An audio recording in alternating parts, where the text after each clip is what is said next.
Hi y'all, what's up? Welcome back to another episode of Technically Adulthood with Jewell Simone. Of course, that's me, your host, Jewell Simone. I am recording this episode in the daytime.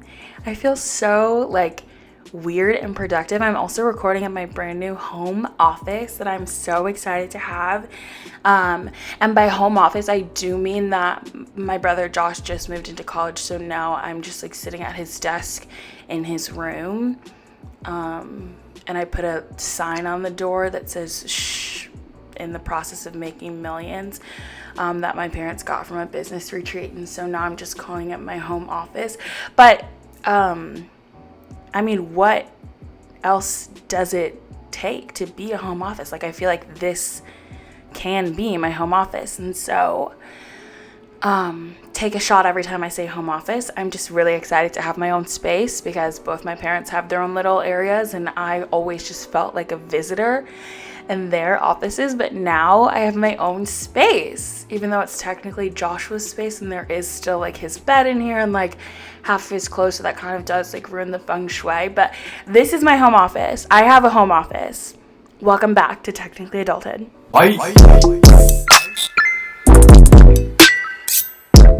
We took Joshua to college the other day and I literally am so dramatic about it. I don't know why, but just everything with this pandemic going on, I just got so used to him being at home.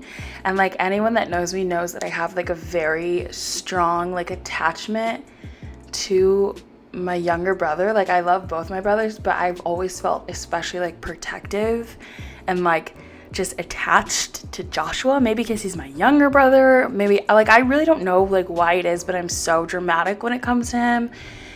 So dropping him off was hard, but I'm actually really excited. He actually transferred this year because he is a theater major, acting, and it kind of just wasn't making sense for him to take online classes, which is what his university was doing. He wouldn't get that stage experience. And so at his new university, he's getting sort of more of a hybrid vibe, so he can still be on stage sometimes, which is good for him. But yeah, I have been thinking so much about college lately. I've got a really good friend of mine that I used to work with at Chick-fil-A. She's just moved into her freshman dorm and she's going to Mizzou. And I have been living through watching her Snapchat stories. Everything she's doing is making my heart melt. Because I can just remember exactly how I was feeling when I was moving in, and I was so excited. She put up a Snapchat story the other day that was just her and her roommate exploring the dorm. Something that just seems so mundane. I remember how exciting that was, and I'm just so happy for her. I'm literally cheesing from ear to ear, and as I'm talking more and more, I feel like I'm kind of stalking her. It's okay, I know her, I promise. But it just really makes me so happy, and just all the freshmen who are getting to experience this new thing. It is so sad that you don't get to experience it the way that I got to experience it, but I can already tell that all these young kids are making the most of it, and it makes me so happy. So just enjoy every second. It goes by so fast. And I know when people used to tell me that, I'd be like, okay, shut up, old man, go get the senior citizen breakfast before it switches to full price. I just would not even understand. I was I don't care what you're saying. I'm young. I'm going to be young forever. But actually, no. Okay, I'm not going to be young forever, and neither are you. I'm turning 23 next week. I cannot even believe that. It's my Jordan year, though. Hey, ho, hey, ho. Anyway, so yeah, just seeing all these people get these new experiences and just reminiscing on my college years and wishing that I can go back has got me really thinking about the fact that I do a lot of time thinking. I do a lot of time. I'm in jail or something. No, I spend a lot of time reminiscing on the past and just the good old days and blah, blah, blah. I'm never going back. I can never be a freshman moving into College Ave again. It's never going to be the same. And so now I've decided, because as you guys know, I've tried to change myself for the better, do some things that would make me just like a better version of myself for myself. Now I've shifted into like focusing on making sure that I have so many more experiences in my life that make me feel as excited, if not more, as I did like all throughout college. Like everything in college was new and exciting and just fun and amazing. And even though I can never go back to that, I don't want to stop like feeling that excitement and that eagerness and readiness, and just I don't want to stop feeling like that, and I don't have to. So now it's about time to put my butt in gear and figure something out, do something else that's going to make me feel that way. So that's kind of what I'm trying to do now. I'm trying to like get more productive and just work towards some more goals, because I definitely am not done having fun in life. And it's nice to look back on the glory days, but it's also good to create more for yourself. And that's what I'm going to do. That's like what I'm focusing my energy on right now.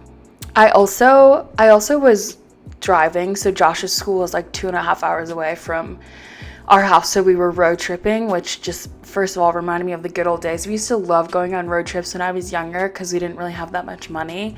But my mom like loved traveling and just had a huge passion for it and wanted us to be able to travel. So we couldn't always afford to fly. But so we would always just like pack up the car with like sandwiches and like best cream sodas, and it was so much fun just road tripping, even though we're all super tall, and we would all just get leg cramps in the back of that minivan. Like it wasn't really working. It's still just like a good memory.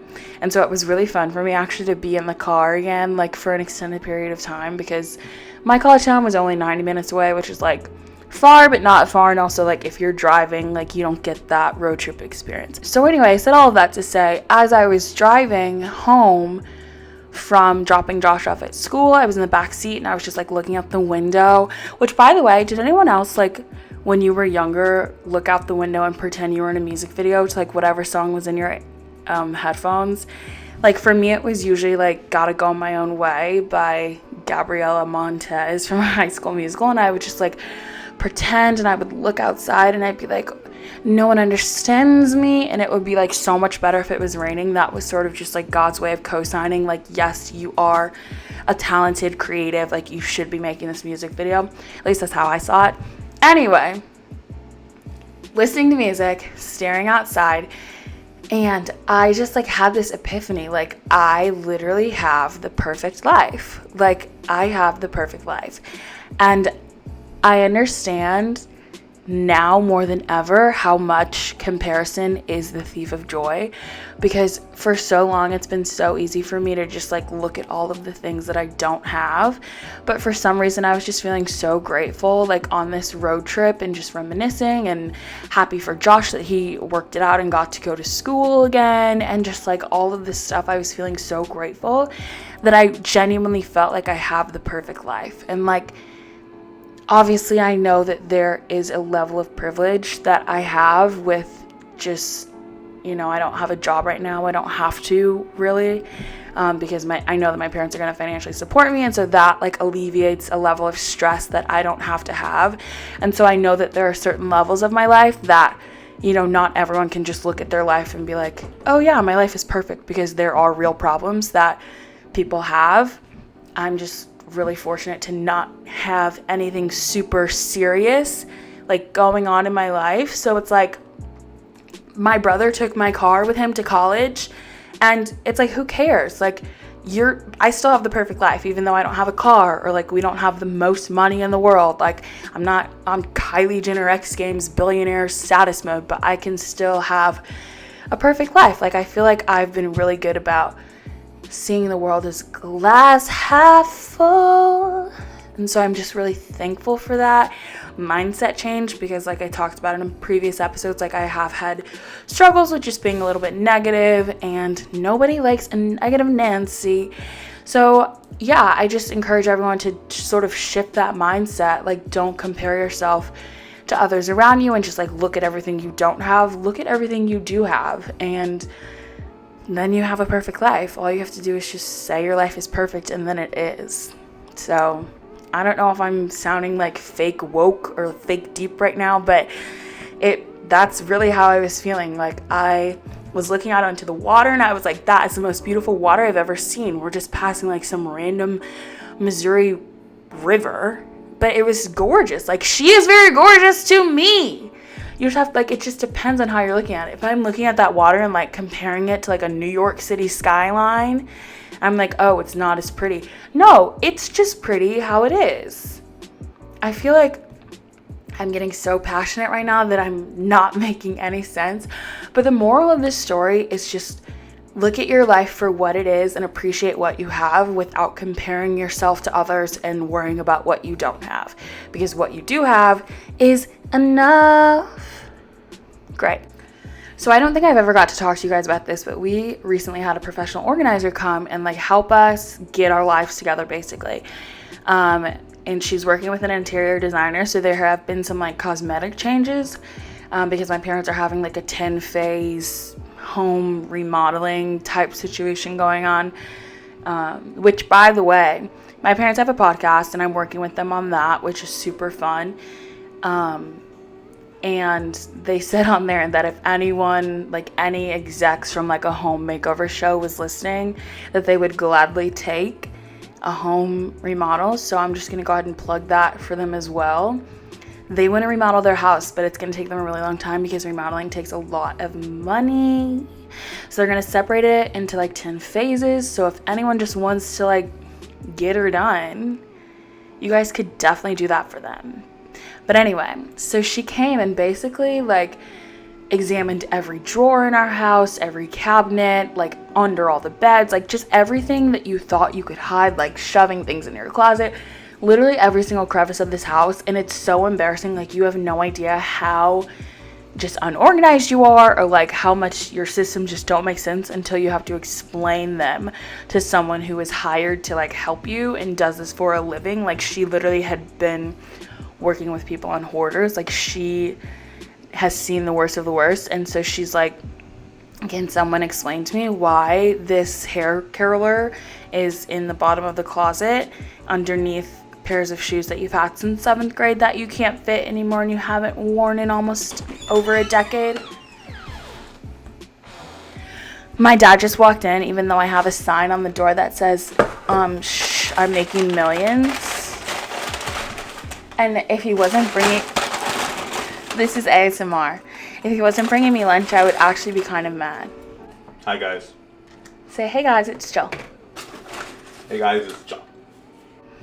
Okay, yeah, so we had a professional organizer. She's asking us all these questions, and she really like did get our lives together. She has a lot of like systems in place that makes us just function better as people, and it was so nice. But you know what? All my life I've always said that I wanted to be like on reality TV. That was probably the most stressful week of my entire life, and if I had camera crews like in my face during that time, I probably would have exploded. If I was ever on one of those like home makeover shows and she's like in my room pulling out like all these embarrassing things that I've held on to, like I had 3 Chick-fil-A name tags in my room, 3 Chick-fil-A name tags, and she was like, why do you have these? And I was like, the memories. And she was like, you need 3 name tags to remember you worked at Chick-fil-A. And I was like, okay, I guess not. Thanks, gorgeous. Did you give me ice? Thanks! Sure, gorgeous. Okay, anyway, that's my dad just being my dad and bringing me things and buying me lunch. Such a good dad. Shout out to all the dads out there. You guys rock. Shout out to all the moms too. You guys rock. And everybody rocks. So anyway, I don't have a job, and you guys know this to be true because I talk about it every single day of my life. At this point, you guys, I'm starting to feel as if I'm making not having a job a personality trait in a way. Because I have no sense of identity. That's another thing. Does anyone else feel super weird just like to be existing in the world right now? Well, I guess maybe if you have a job, you don't feel weird. But for me, I am doing a lot of like freelance work right now. So I'm doing social media management for a small business that's local to St. Louis. And then I'm doing production assistant work for my parents on their podcast and just working with their foundation for successful marriages. So I'm doing things that keep me busy. Oh, I'm also babysitting Blake every day. It's like I'm doing things that keep me busy, and then I'm also doing things that will like pad my portfolio, but it's not like technically a job. Oh, I'm also doing, I can't even keep track. Like I feel like I'm doing so many like side hustles that are supposed to just equate to like one regular big girl job. But anyway, so I'm doing PA work, production assistant work for my parents together as the foundation of successful marriages. I'm doing social media management for a small business in St. Louis, and then I'm also doing communications assistant work for my mom, just her. So yeah, my mother pays me $15 an hour, my parents together pay me $12 an hour, and then the social media management I do for free, and then I get money for babysitting Blake. So it's like I have just like a little bit of like chump change side hustle money, but I'm ready to start making the big bucks, you guys. Like I'm ready, and it's also stressing me out because I took out student loans to go to school, and so now I'm like sort of acutely aware I was not really active in the process, which first of all, that was probably my worst idea ever. Not that like anything would have changed, because I still, like, whether I knew it or not, I still needed to be taking out loans. It just would have been nice to know like exactly how much money I was taking out and blah blah blah. So now I have like around $20,000 worth of debt, which that's like not even like compared to what other people could have. Like it's really not that much. So I'm super fortunate that my parents were able to help me with school. But like the way that I'm working now, it's not really going to be like sufficient enough to like start paying back those loans at that 6-month mark. So it's sort of stressing me out a little bit, and I would like to start, attacking those loans aggressively while I'm living at home and like have no bills, like literally other than that. I also want to get Invisalign, guys. I've always had a problem with my teeth. I want to get Invisalign, and I need money to do that. So I am just worried now because I feel like I'm so just reliant on not having a job as being my only personality trait. And I'm gonna like need a job pretty soon. So just like pray for me, guys. All right, guys, so that's everything that's on my mind right now. That's what I'm going through. That's what I'm dealing with. That's the crises. Is that the plural of crisis? Those are that's, that word of my life right now. And I'm so glad that you've listened. If you're still listening, comment down below your Qdoba order.